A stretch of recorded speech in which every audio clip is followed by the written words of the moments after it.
ইয়েমেনের হুতি বিদ্রোহীদের লক্ষ্য করে টানা বহুদিন হামলার পর আপাতত যুক্তরাষ্ট্র থেমেছে। মার্কিন প্রেসিডেন্ট ডোনাল্ড ট্রাম্প ইয়েমেনে আপাতত আর হামলা চালানো হবে না বলে ঘোষণা দিয়েছে। তবে হুতি জানিয়েছে যুক্তরাষ্ট্রের সাথে অস্ত্রবিরতি হলেও তারা ইসরায়েলে হামলা চালানো বন্ধ করবে না।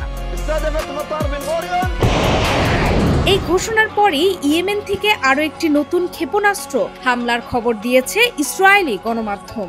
দেশটির সরকারি সম্প্রচার মাধ্যম KAN জানিয়েছে ইসরায়েলে পৌঁছানোর আগে ক্ষেপণাস্ত্রটি পড়ে গেছে। মিডল ইস্ট মনিটরের খবর বলছে এই বিষয়ে ইসরায়েলি সেনাবাহিনী কোনো তথ্য দেয়নি। ইয়েমেনের হুতি বিদ্রোহীরা জানিয়েছে ইসরায়েলি যুদ্ধ বিমান রবিবারও দেশটির উপকূলীয় এলাকা হুদাইদায় ধারাবাহিক বিমান হামলা চালিয়েছে।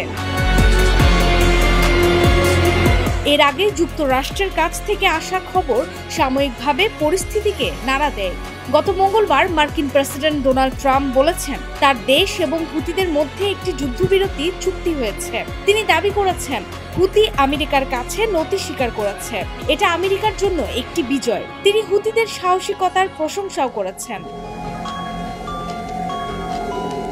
আল জাজিরার প্রতিবেদনে বলা হয়েছে, তবে হুতি স্পষ্ট জানিয়েছে যুক্তরাষ্ট্রের সাথে করা চুক্তিটি ইসরায়েলের জন্য প্রযোজ্য নয়। তারা ইসরায়েলে তাদের আক্রমণ চালিয়ে যাবে। ইসরায়েল গাজায় সাহায্য না পাঠালে এবং সেখানকার জনগণের ওপর চাপিয়ে দেওয়া দুর্ভিক্ষের অবসান ঘটানো পর্যন্ত এই হামলা চলবে। অনেক বিশ্লেষক নেতানিয়াহু এবং ট্রাম্পের মধ্যে ক্রমবর্ধমান দ্বন্দ্বের কথা বলেছেন। নেতানিয়াহু ব্যক্তিগত কথোপকথনে ট্রাম্পের মধ্যপ্রাচ্যের নীতির প্রতি তার হতাশা প্রকাশ করেছেন বলে জানা গেছে। তিনি ইরানের সাথে মার্কিন প্রশাসনের আলোচনার প্রকাশ্যে বিরোধিতা করেছেন। ইসরায়েলি প্রধানমন্ত্রী দাবি করেছেন তেহরানের সাথে মতবিরোধ নিরসনের কোনো কূটনৈতিক উপায় নেই। তবু ইরান এবং আমেরিকা তাদের আলোচনা চালিয়ে গেছে। নেতানিয়াহু হুতির হামলার জন্য ইরানকে দায়ী করেছেন। তিনি দাবি করেছেন ইয়েমেনে ইসরায়েলের হামলা হুতির পৃষ্ঠপোষকতার জন্য একটি বার্তা।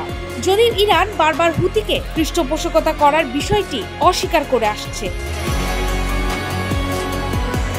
ইয়েমেনের বিশ্লেষক নিকোলাস বুমফিল্ড আল জাজিরাকে বলেন, এটা লক্ষণীয় যে ট্রাম্প ইসরায়েলের ওপর হুতির আক্রমণ সম্পর্কে কিছু বলেননি। মার্কিন সেনা প্রত্যাহার কারণ হুতিরা আন্তর্জাতিক জাহাজে আক্রমণ করছে না, তারা ইসরায়েলে আক্রমণ করছে।